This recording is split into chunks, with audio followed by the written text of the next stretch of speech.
welcome to lovely Las Vegas for Coast to Coast Hoops with myself, Greg Hoops Peters, and now part of the VSiN Family Podcast. We've got an excellent podcast for you.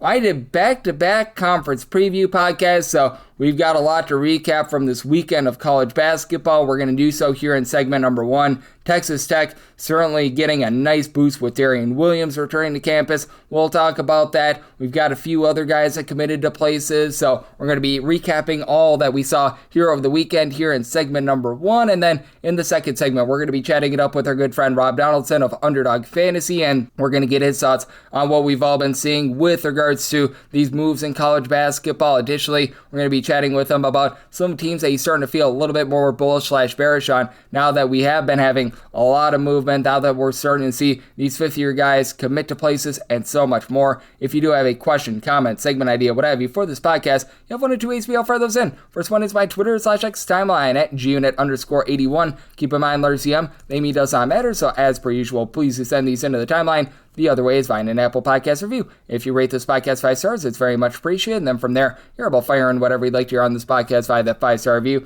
And I very much do beg with you, do plead with you to send in these Twitter/X questions. Lets me know what you want to hear in the offseason and helps me to be able to help you guys get prepared for what I hope to be the greatest college basketball season of all time. Still continuing on with these conference preview podcasts.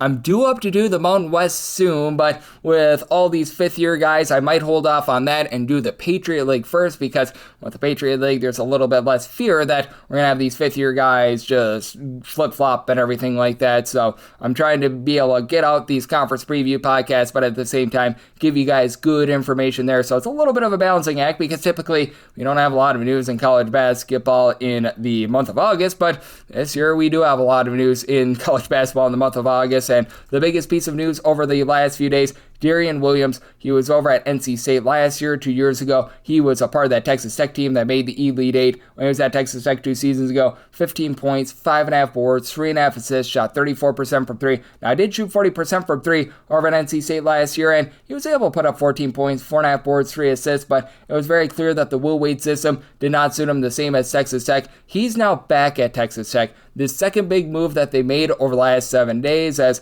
they also brought in the big man in JaMychal Stillwell last week. So all of a sudden, it's a Texas Tech team that we had questions about, because JT Toppin, who knows how healthy he's going to be this season. You're bringing in Dre Gibbs-Lawhorn, who is a really nice scorer over at UNLV. Didn't do a ton when he was over at Illinois. Cruz Davis, really nice player over at Hofstra. Again, how is he going to step up to the D1 ranks? Now, all of a sudden, this is a team that looks very locked and loaded. I don't know if I could put them above Houston out there in the Big 12 or anything like that, but man, this is a team that's looking very, very good right now. And when it comes to what we're seeing in college basketball, there's a lot of moves being made that are really shaping these teams, and some of the major teams are benefiting as well. Like Georgia State, you wouldn't think of them, but they pick up Mason Nicholson over the last few days. He was over at Jacksonville State 2 seasons ago, where for them he was logging 7.5 points, 7.5 boards, 1.7 blocks per contest. Just could not get out there on the floor for Vanderbilt last season, but he was granted an extra year of eligibility. He's going to be all good to go for them, so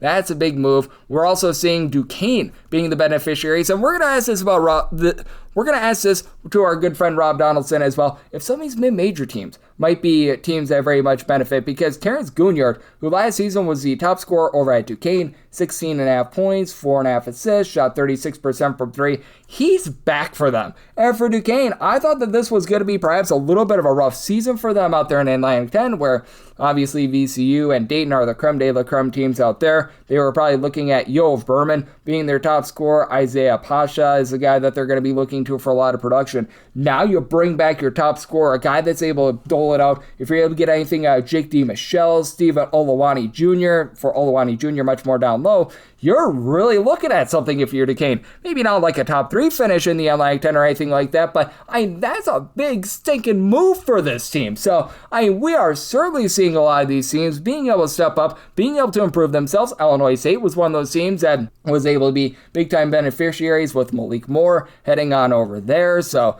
we are seeing a lot of moves happening right now. You've got players that are entering into the portal day by day, guys that are committing day by day. LSU, still have 4 guys on the roster, and LSU, if you need someone to fill a roster spot and take that Canes money, let me know, because I am very much in. Maybe they go after a guy like a Trayson Eaglestaff. He was playing over at West Virginia last year. He's right now entering in the portal, about 10 points, 4.5 rebounds per game. You can tell that he was an okay player over at West Virginia, but maybe wasn't the world's greatest fit for him after 2 seasons ago when he was over at North Dakota. This guy was the man. He was averaging like 19 points, 2.5 assists, 36% three-point shooter over there. Now, West Virginia might be able to still maintain him, and for West Virginia, they've got quite a few moves that are coming just through the grapevine as well, because for West Virginia, they were looking like they were going to have a brand new roster. They're right now fighting for Braden Lorient to be able to get an extra year of eligibility. That would be absolutely massive for them. I'm not sure if Jasper Floyd is or not, because you got 100 billion guys trying to be able to get eligibility, and if you're having a tough time being able to keep track of these, hey,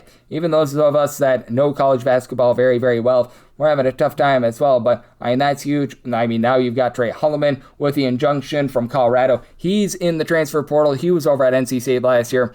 Lots of former Will Wade guys are trying to latch on to teams. He was averaging 9 points, shot 40% from 3, was rock solid for that Michigan State team that made a run in the NCAA tournament 2 seasons ago. And then additionally for North Dakota, Cameron Fens. He was a really nice big man over at South Dakota. 14.5 points, 8.5 boards, block and a half per contest. He decides that he is going to be going to North Carolina. A little bit of a desperation move for North Carolina. You could tell that they did not do the world's greatest job in terms of being able to replace Henry Visar. They were really relying upon Jaron Stevenson for a lot of their production down low, along with Sion Kita, who's coming in as a little bit of a freshman that is 6'11". They've got a few international men of mystery that are going to be coming in there. Like you're looking at Maximo Adams. They were supposed to have someone coming over from Florida Atlantic as well, that he was not able to get eligible. I think that was Maxim Logue. I might be mistaken on that, but they've had a little bit of a tumultuous offseason. Mike Malone looking to make a good impression year in year number 1, and being able to have a guy in Cameron Fens coming into the fold, that is going to be massive for them. And then we also saw Tay Davis, who last season was playing over at Oklahoma, was averaging 13 points, 5.5 boards. Looks like his services are going to be available as well. So there's a lot happening in college basketball right now. It's a whirlwind. We are seeing lots of movement with regards to these rosters, and a man that is doing a great job of looking at it all, that would be our good friend Rob Donaldson. Does great work over at Underdog Fantasy and so much more. He joins me on the flip side right here on Coast to Coast Hoops with myself, Greg Peterson, now a part of the Decent Family Podcast. Side edge this college basketball season? Well, VSiN experts use CBB Analytics, the most comprehensive college basketball analytics platform in the world. See injury impact, on and off data, clutch time performance metrics, first versus second half splits, and so much more. Utilize the promo code of VSiN, that is VSIN, to get $30 off and find your betting edge over at cbbanalytics.com. That is cbbanalytics, all one word.com. For anyone that is new to VSiN, well, I wish you a friendly hello. This is an attention to anyone that is new to VSiN, because you're able to get some free stuff with our daily newsletter. It's a great way to catch up on everything that's happening in the sports betting world. It's delivered straight to your inbox every single morning. VSiN's newsletter offers picks, data, strategies for the day's betting menu, and so much more. Sign up for free today over at VSiN.com/newsletter. That's VSIN.com/newsletter, and start receiving your free newsletter tomorrow morning. That is VSIN.com/newsletter. Stay ahead of the game and bet smarter with VSiN. And we're back here in lovely Las Vegas for Coast to Coast Hoops with myself, Greg Peterson, now part of the VSiN Family Podcast. It's always great to be joined by this man, as we've got Rob Donaldson aboard. He does such an excellent job taking a look at this great game that we all know and love of college basketball all 12 months out of the year. Additionally, I know that he is locked in with everything that we're seeing in baseball right now as well. He, like myself, trying to make sense of the 100 billion transfers that we have been seeing in college basketball. The fact that we actually have news in college basketball in August, which we don't get very often, but he's doing a great job locking in on it all. You're able to follow him on the old Twitter/X at RobDFB altogether. And Rob, it's always a pleasure, my friend. Thank you.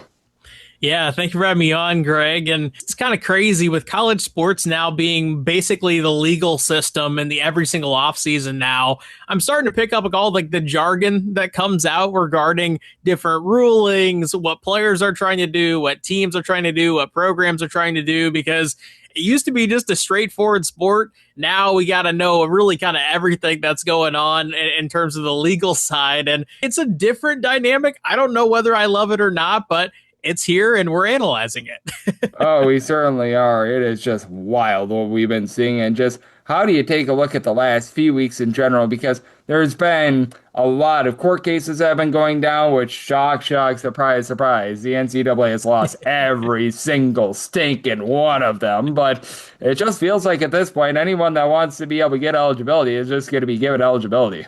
Yeah, and I mean, obviously, we're seeing, players like a Trey Holloman, a Darrion Williams. I can probably go Doug McDaniel, I saw was a name that's going to continue playing basketball. And ultimately, I do think that AJ Storr, anyone?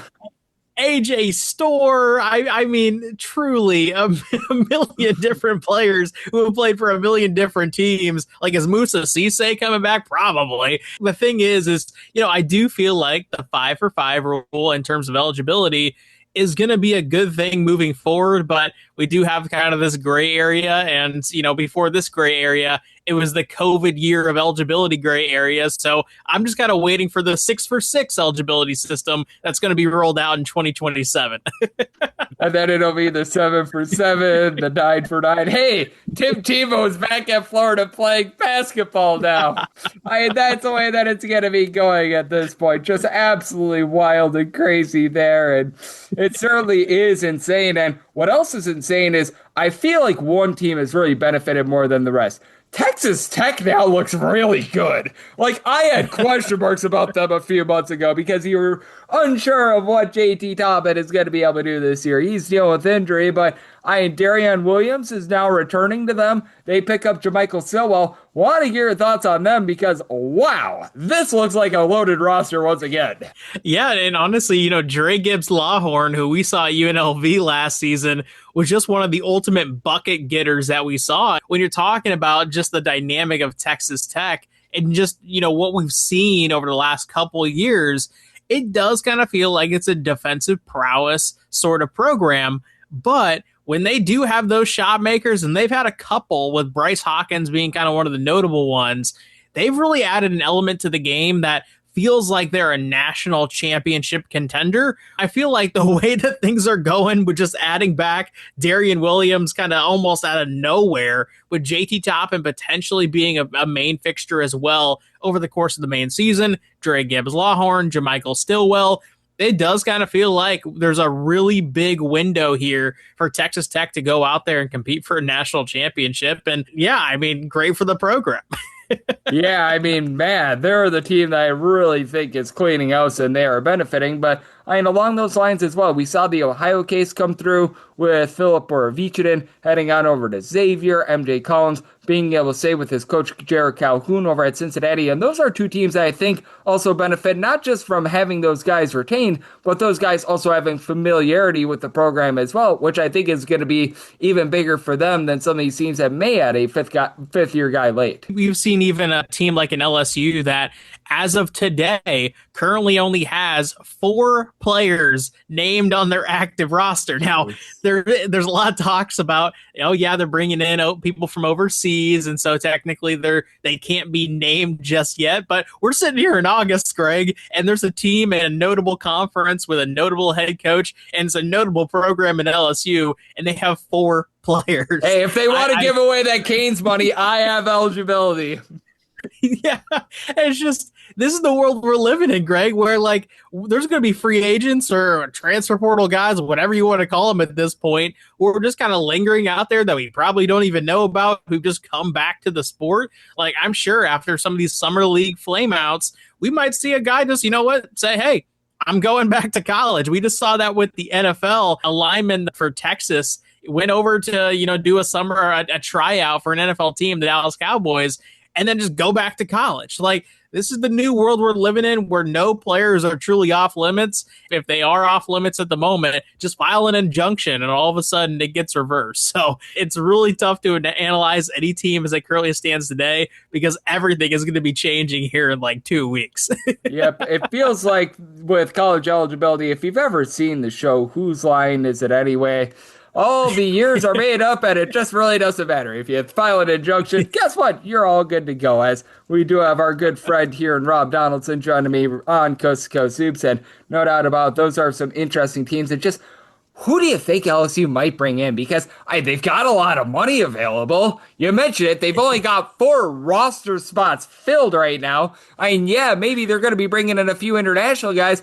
I have to think that they're going to be going after some of these guys. And we've seen a lot of fifth-year guys with regards to eligibility be out there on the market like Jermichael Stilwell, and they whiffed on every one of them right now. Yeah, and ultimately, I think when you're LSU, it's potentially just a thing of running a very, we've seen teams over the years where they're only 6 or 7 players deep, but those 6 or 7 players are impact contributors. And do you think that LSU in this kind of year one window is going to be taking that approach? Because to your point, they've been very, very picky. They wish they could have a 6-man deep roster right now because they don't have 6 guys.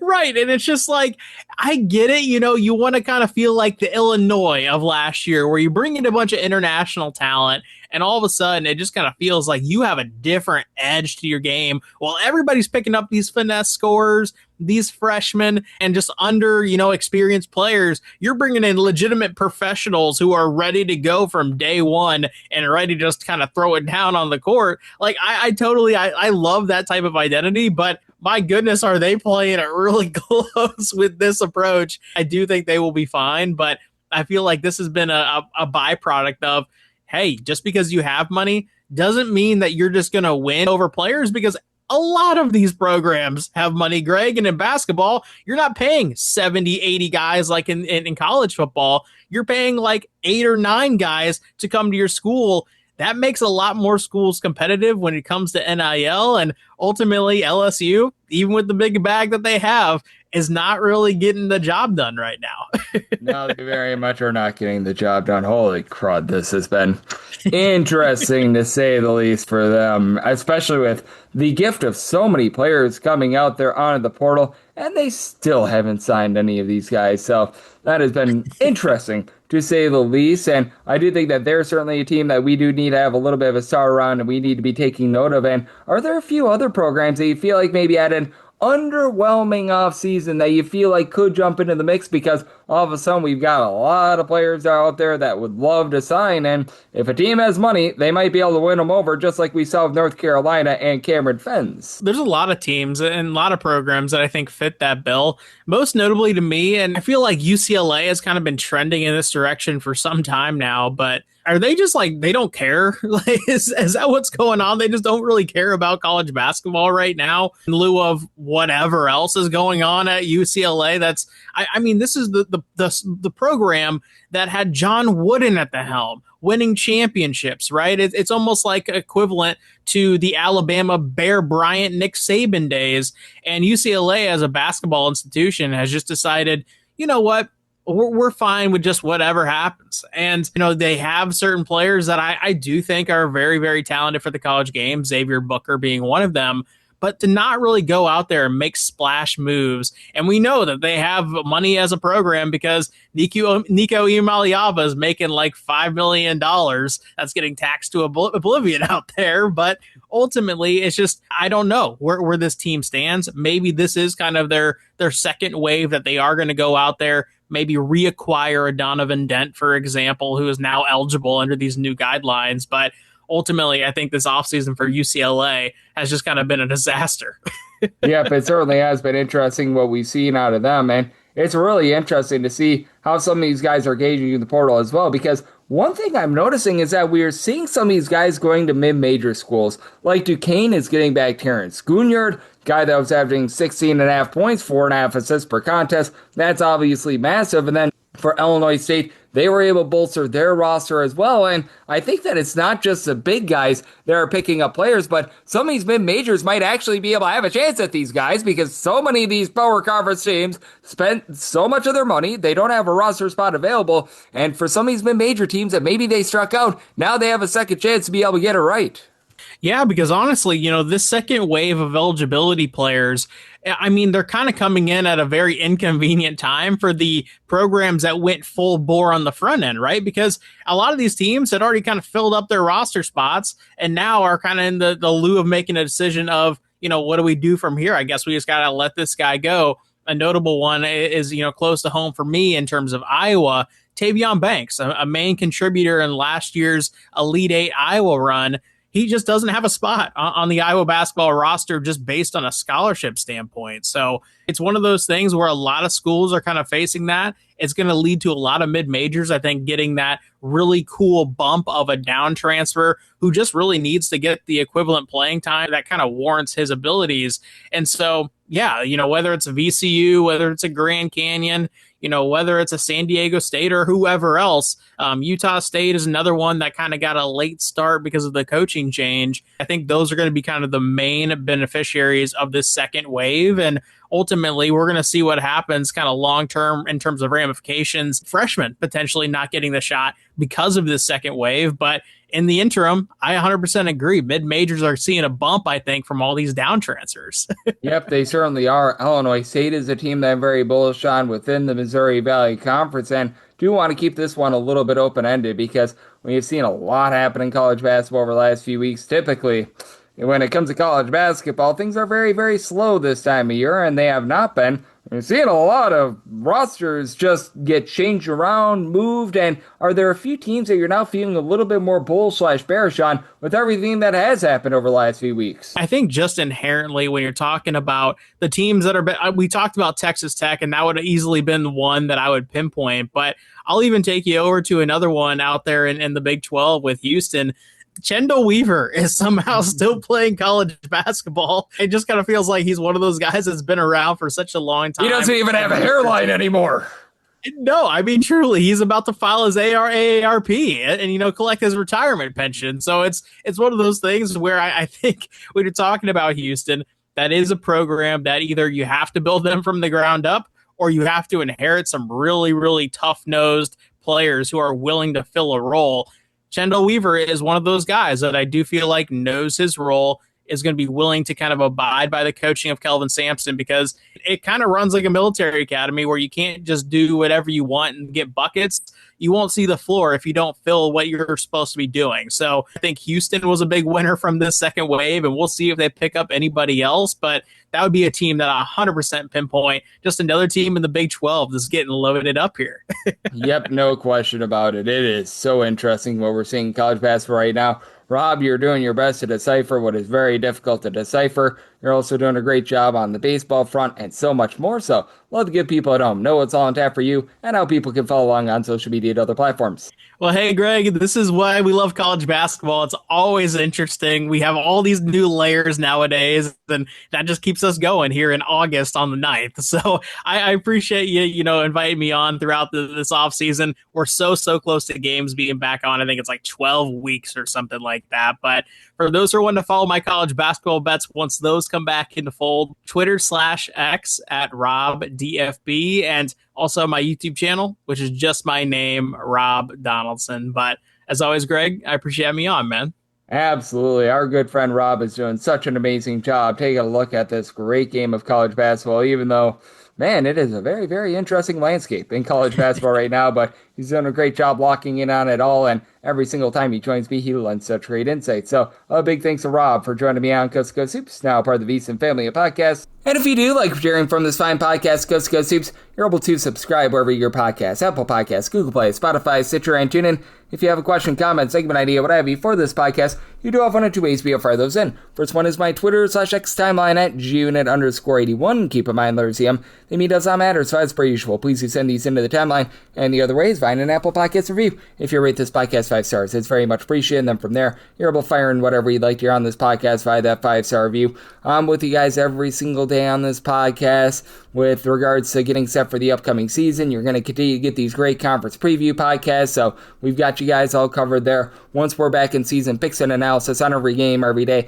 I've been slowing down a little bit with some of the conference preview podcasts, mainly because of all these court cases, so I might push the Mountain West back a little bit more. I think I could still do the Patriot League, because with the Patriot League, they're probably not going to have a lot of guys that are going to be coming back for that 5th year or anything like that, but certainly keeping my eyes on that. And then once we're back in season, picks and analysis on every single game, every single day. So I appreciate you tuning in today, and I'll be back with you once again tomorrow. Thank you.